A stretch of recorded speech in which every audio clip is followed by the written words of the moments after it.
आज स्टार्ट करते हैं क्लास 8 और प्रश्नावली 8.1। ठीक ना। हम लोग इससे पिछला वीडियो में सॉल्व कर चुके थे 2 नंबर तक। ठीक है, आज हम लोग सॉल्व करेंगे 3 से।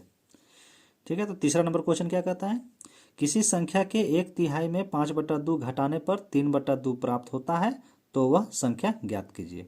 ठीक है, चलिए इसको हम लोग ज्ञात करते हैं। कैसे ज्ञात करेंगे, चलिए सॉल्व करते हैं। कहता है किसी संख्या के 1/3 में 5/2 घटाने पर, हम लोग मानेंगे वह संख्या ज्ञात करना है, तो हम लोग मान लेंगे माना वह संख्या बराबर x। ठीक है, तो अब कहता है कि 1/3, तो इस संख्या का 1/3 कीजिए। 1/3 बराबर हो जाएगा x/3।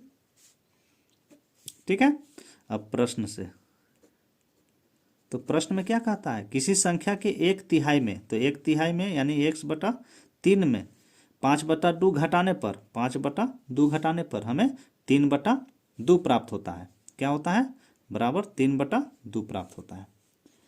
ठीक ना। चलिए ये हो गया मेरा एक चर वाला समीकरण, है ना। एक चर वाला समीकरण हो गया। अब हम लोग इसको हल कर लेते हैं, या अब क्या कर सकते हैं, x/3 बराबर 3/2 यहाँ पर है, बराबर के उस साइड, इसको उठा के उस साइड ले जाएंगे तो माइनस में है तो प्लस में हो जाएगा। ठीक है, या x/3 बराबर नीचे नीचे का लघुत्तम लेंगे तो 2 होगा, यानी भिन्न का जोड़ हो जा रहा है यहाँ पर। इससे भाग देंगे तो एक बार में जाएगा 1/3 प्लस इससे भाग देंगे एक बार में जाएगा, 1 से गुना करेंगे तो 5×1=5। सिंपल। या अब क्या होगा, ये x/3 बराबर 5 और 3 कितना होता है, 8/2, 2 चौके 8 कट जाएगा। या x/3 बराबर 4/1, या तिरछा तिरछी गुना करेंगे तो 1 से कम x और 4×3=12। यही हमें x माने थे, है ना, और इसी को हमको ज्ञात करना था। यहाँ लिखेंगे हम लोग, इसलिए वह संख्या इक्वल टू 12 आंसर। ठीक है, चलिए अब अगला क्वेश्चन हल करते हैं। चौथा क्या कहता है, 2 संख्याओं का योग 35 है, यदि एक संख्या दूसरी संख्या से 5 अधिक है तो दोनों संख्या ज्ञात कीजिए। ठीक ना, तो अब इसको हम लोग हल करते हैं। चलिए स्टार्ट करते हैं। 2 संख्याओं का योग 35 है, यानी कि, और यदि एक संख्या दूसरी संख्या से 5 अधिक है, एक संख्या दूसरी संख्या से 5 अधिक है, तो मान लेते हैं दोनों संख्या ज्ञात करना है, तो माना एक संख्या बराबर x, तो दूसरी संख्या क्या है, दूसरी संख्या बराबर 5 अधिक कहता है, यानी x+5। प्रश्न से क्या कहता है, दोनों संख्याओं का योग कितना है, 35। तो ये दोनों संख्या को हम लोग जोड़ेंगे तो कितना होना चाहिए, 35 होना चाहिए। ठीक है, जोड़ दीजिए। अब x और x जुटेगा तो 2x हो जाएगा, +5 बराबर 35। चलिए अब मेरा हो गया, यह एक चर वाला समीकरण हो गया। अब इसे हल करते हैं। या 2x बराबर 35 बराबर के उस साइड जाएगा, ये प्लस में है तो उधर जाएगा तो माइनस में 5 हो जाएगा। या x बराबर 35 में से 5 जाएगा तो 30 और बटा में 2, 2×1=2 और 15×2=30, भाग लग जाएगा, x बराबर 15। ठीक है, इसलिए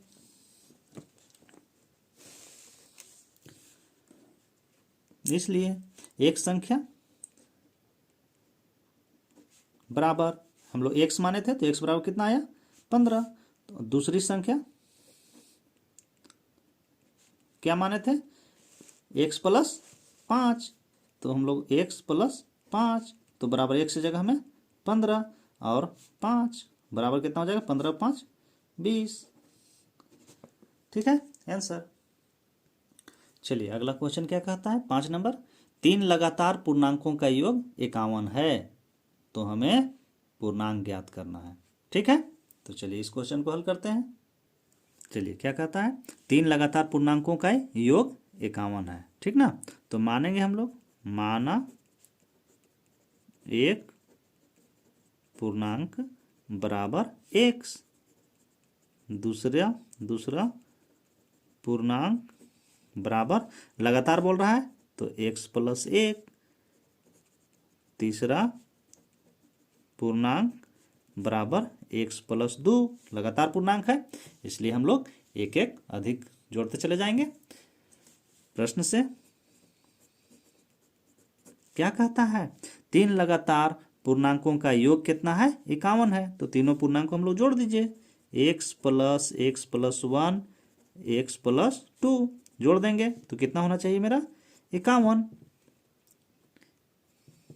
या 1 2 3, 3 गो x है तो 3x हो जाएगा, प्लस में 2 और 1 3 बराबर 51, ठीक है। उसके बाद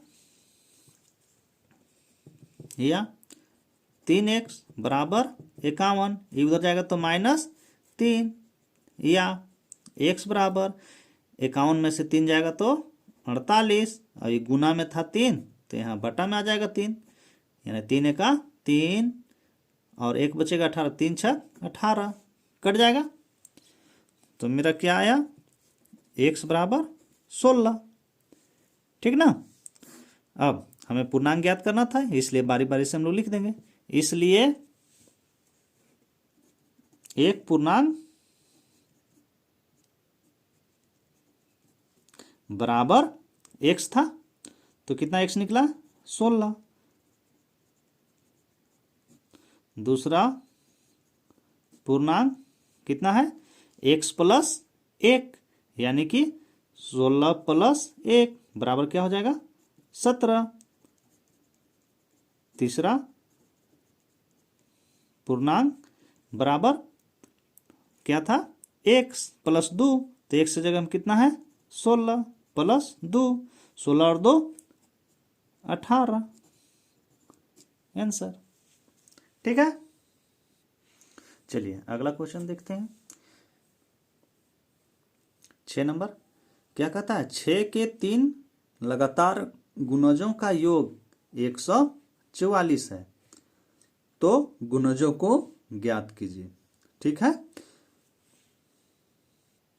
चलिए 6 के 3 लगातार गुणजों का योग कितना है, 144 है, तो गुणजों को ज्ञात करना है, ठीक ना। मानेंगे हम लोग, माना एक गुणज, मतलब 1 6 का गुणज क्या है, x। दूसरा गुणज क्या हो जाएगा, x प्लस 6, क्योंकि 6 के पहाड़ में जाएगा। तीसरा गुणज क्या हो जाएगा, x प्लस 6 दूना 12, ठीक है। प्रश्न से, तो प्रश्न से क्या कहता है, 6 के 3 लगातार गुणजों का योग 144 है, तो लगातार गुणज हम ले लिए, अब इसका योग कितना है, 144। चलिए बैठाएंगे हम लोग, x प्लस 6 x प्लस 12 बराबर कितना होना चाहिए, 144, ठीक है। या 1 2 3, 3 को x है तो 3x हो जाएगा, प्लस 12 और 6 18 बराबर 144, या 3x बराबर 144, ये उधर जाएगा प्लस में है तो माइनस में हो जाएगा 18, ठीक है। या अब क्या करेंगे, ये x रहने देंगे, अब इसको हम लोग घटा देंगे, 144 में से 18 घट तो क्या हो जाएगा, 126, और बटा में यहाँ पर गुना में 3 है तो उस साइड बराबर के उस साइड जाएगा तो भागा में 3 हो जाएगा। अब काटेंगे हम लोग, 3 एका 3, 3 चौके 12 और 3 दूना 6, यानी x बराबर कितना आया, 42, ठीक ना। तो अब हम लोग लिख देंगे, इसलिए हमें क्या ज्ञात करना था, 3 गुणज ज्ञात करना था, तो इसलिए 6 के 1 गुणज क्या हो जाएगा, 42, है ना। 6 के दूसरा गुणज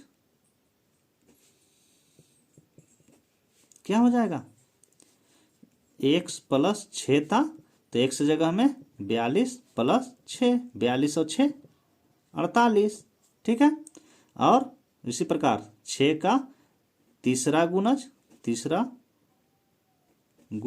क्या हो जाएगा, क्या है, x प्लस 12, तो x प्लस 12 बराबर x की जगह में कितना है 42 और प्लस 12 जोड़ देंगे, 2 और 2 4, 4 और 1 5, 54 आंसर। क्लियर।